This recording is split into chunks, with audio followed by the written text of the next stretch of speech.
주의 십자가 사랑 나의 교회를 사랑케 하네. 주의 교회를 향한 우리 마음 희생과 포기와 가난과 고난 하물며 죽음조차 우릴 막을 수 없네. 우리 교회는 이 땅의 희망.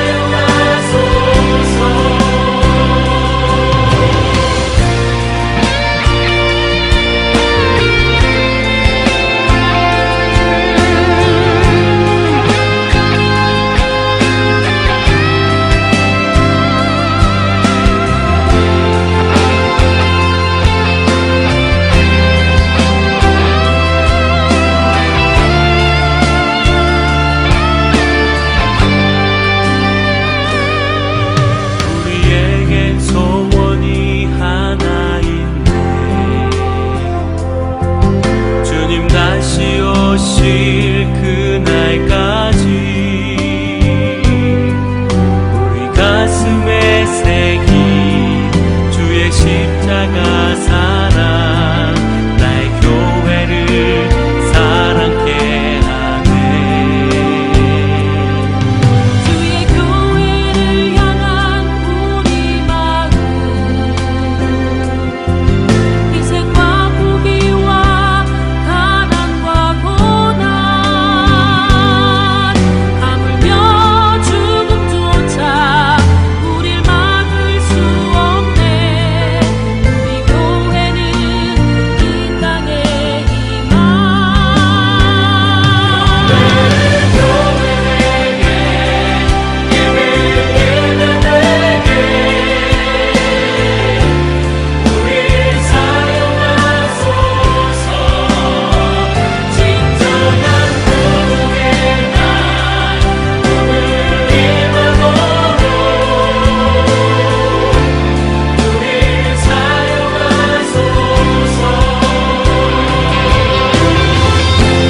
성령 안에 예배하리라. 자유의 마음으로 사랑으로 사역하리라. 교회는 생명이니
오늘 우리에게 주신 하나님의 말씀은 사무엘상 23장 1절에서 8절까지의 말씀입니다. 다 같이 화면을 보시면서 함께 읽겠습니다. 다윗은 블레셋 사람이 그일라를 치고 타작한 곡식을 마구 약탈하여 간다는 소식을 들었다. 그래서 다윗은 주님께 여쭈었다. 내가 출전하여 이 블레셋 사람을 쳐도 되겠습니까? 그러자 주님께서 다윗에게 허락하셨다. 그렇게 하여라. 어서 출전하여 블레셋 족속을 치고 그일라를 구해 주도록 하여라. 그러나 다윗의 부하들이 반대하고 나섰다. 우리는 여기 유다에서도 이미 가슴을 졸이며 살고 있는데 우리가 그일라로 출전하여 블레셋 병력과 마주친다면 얼마나 더 위험하겠습니까? 다윗이 주님께 다시 여쭈어 보았다. 그런데도 주님께서는 똑같이 대답하셨다. 너는 어서 그일라로 가거라.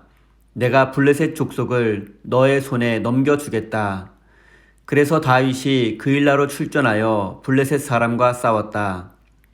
결국 그들을 쳐서 크게 무찔렀으며 블레셋 사람의 집 짐승들을 전리품으로 몰아왔다.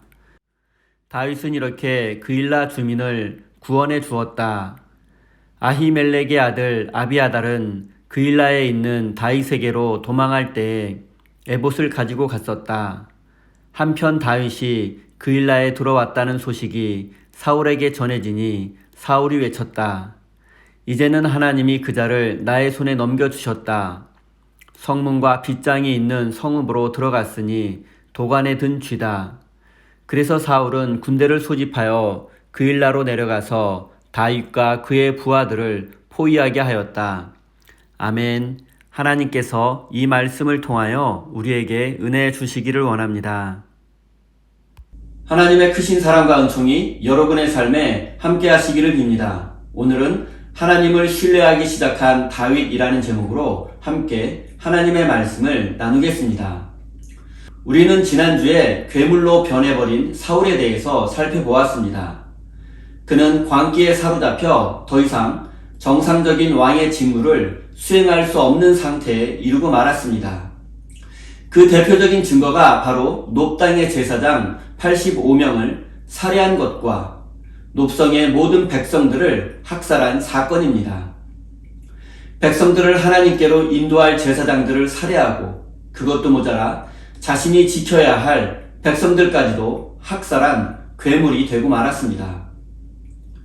오늘 본문 말씀은 이 사건 후에 있었던 내용입니다.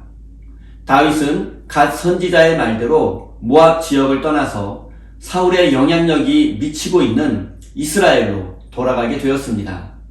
그런데 마침 이때 블레셋 군대가 블레셋과 이스라엘의 국경에 인접한 그일라 성을 침략하게 되었습니다. 블레셋 사람들은 그일라 성의 타작 마당을 집중적으로 공격했고 추수한 곡식을 약탈했습니다. 고대 근동 지역의 타작 마당은 보통 성문 곁에 위치했으며 도시에서 가장 번화한 곳이기도 했습니다. 이것은 고대 그리스의 광장인 아고라와 현대의 광장과 같은 역할을 했던 곳입니다. 타작 마당에서는 마을의 대소사를 결정했고 곡식을 비롯한 중요한 것들을 저장하는 창고가 있었습니다. 그래서 블레셋 사람들은 타작 마당을 약탈했던 것입니다.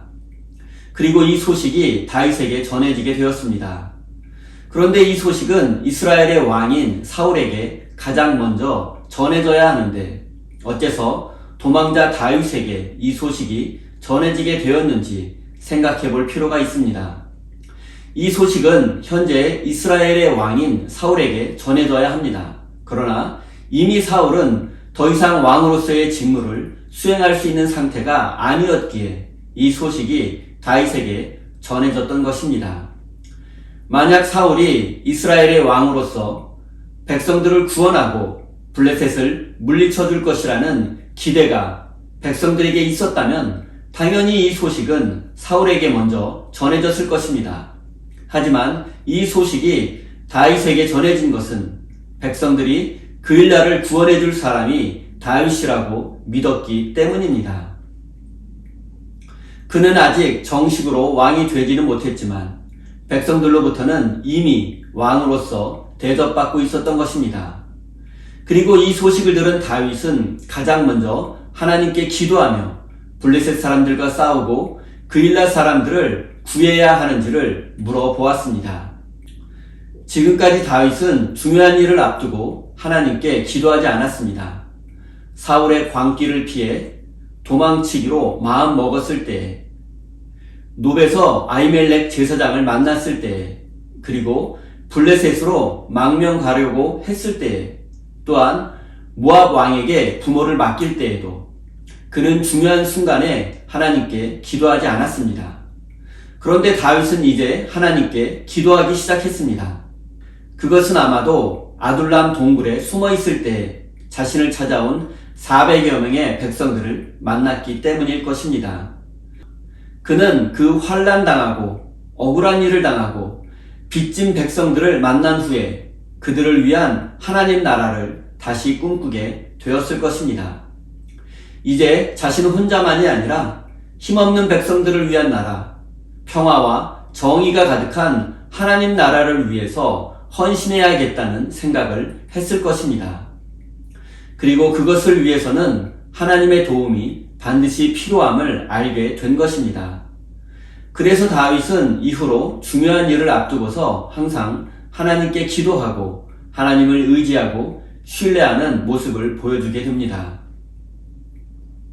다윗은 기도한 후에 하나님으로부터 그일라로 가서 백성들을 구하라는 음성을 듣게 되었습니다. 그런데 문제가 생겼습니다. 그것은 바로 아둘람 굴에서 다윗의 군사가 된 400여 명이 블레셋과 싸우는 것을 거부했기 때문입니다. 그들은 지금 우리가 여기 유다 땅에 있어도 사울의 위협을 받고 있는데 그의 군사들에게 쫓기고 있는 상황인데 이런 상황에서 블레셋을 적으로 만드는 것은 매우 위험하다고 판단했습니다. 사울의 군대와 블레셋 군대를 모두 적으로 둔다면 살아남을 가능성이 없다고 판단했던 것입니다. 다윗은 군사들의 두려움을 충분히 이해할 수 있었습니다. 그것은 틀림없이 불순종이고 불신앙이었지만 다윗 자신도 그런 두려움 때문에 블레셋으로 망명하려 했기 때문에 그들을 꾸짖을 수도 없었습니다. 그렇다고 두려움에 빠진 군사들에게 전투를 강요할 수도 없었고 그런 군사들로는 싸움에 이길 수도 없었습니다. 이럴 때에는 어떻게 해야 합니까? 다윗은 하나님 앞에 한 번 더 엎드려 기도했습니다. 자신의 지혜와 용기 그리고 실력을 앞세워서 무모한 싸움을 하려 하지 않았습니다.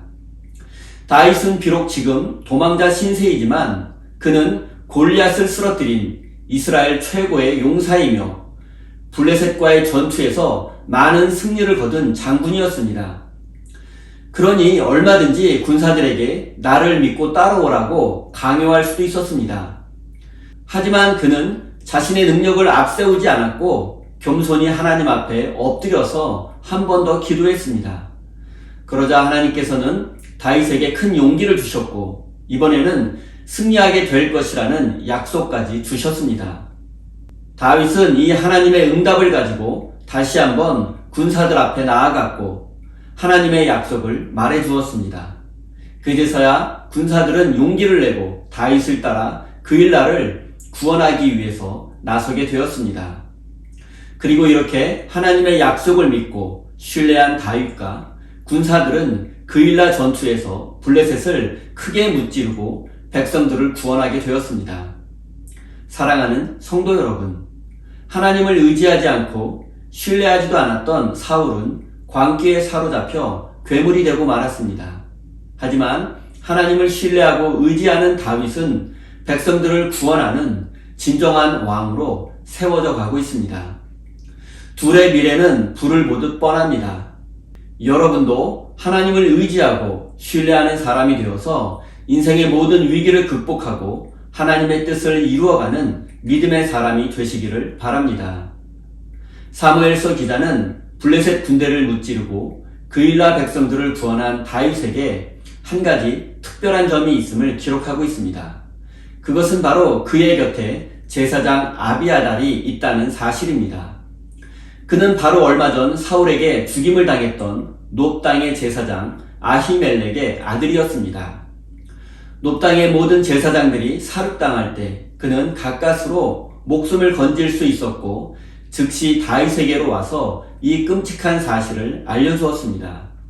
그리고 다윗은 그때부터 아비아달 제사장을 곁에 두게 되었습니다.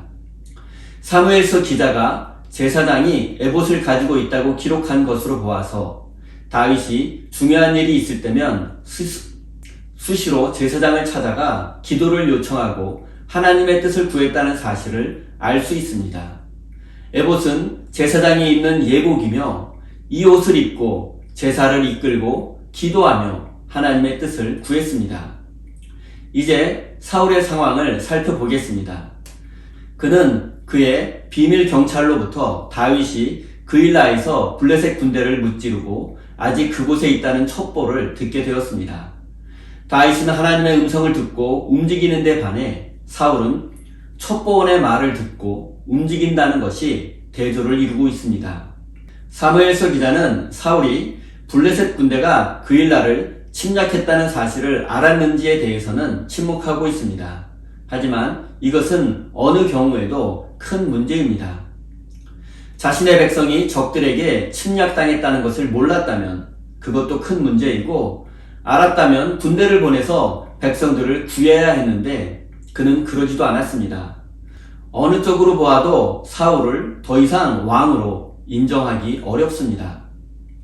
어쨌든 사울은 다윗이 그일라 성에 있다는 소식을 듣고 크게 기뻐했습니다. 심지어 하나님께서 자신에게 다윗을 넘겨주셨다라고 말하며 좋아하기까지 했습니다. 그런데 사울이 어떤 사람입니까? 그는 사무엘 선지자로부터 버림받았고 제사장들을 학살했고 심지어 자신이 보호해야 할 백성들까지 집단 학살한 사람이 아닙니까? 이런 자가 뻔뻔하게도 하나님이 자신의 편이라고 떠들고 있는 것입니다. 그는 이미 하나님의 뜻과는 정반대의 길을 가면서도 하나님이 자신을 도와주신다고 믿고 있으니 자신을 몰라도 너무 모르고 있는 것 같습니다. 사울은 하나님께서 다윗을 자신의 손에 넘겨주셨다라고 신하들 앞에서 말했습니다. 이 말의 의미를 살려 번역해보면 다윗은 이제 도관에 든 쥐라는 뜻입니다. 왜냐하면 그일라는 성벽으로 만들어진 요새이기 때문입니다. 다윗이 아직 그 성 안에 있고 자신이 군대를 보내서 그 성을 포위하게 된다면 다윗은 성 안에 갇힌 도관에 든 쥐와 같은 신세가 되기 때문입니다. 그리고 사울은 군대를 보내서 성을 포위하고 다윗을 잡으려는 계획을 세웠습니다. 하지만 결과적으로 다윗은 또다시 하나님의 도움으로 성을 무사히 빠져나가게 되었습니다. 사랑하는 성도 여러분, 사울은 자신이 지켜야 할 백성들을 지키지 않고 오히려 학살했습니다. 그런데 그런 그가 자신을 대신해서 블레셋과 싸우고 백성들을 구원한 다윗을 죽이려고 하고 있습니다. 이제 정말 사울은 돌아올 수 없는 강을 건너고 말았습니다. 사랑하는 우리 새인교회 성도 여러분, 하나님을 신뢰하고 그분의 뜻에 순종하기 시작한 다윗은 큰 승리를 거두었을 뿐만 아니라 백성들로부터 사랑과 존경을 받는 지도자로 거듭나게 되었습니다.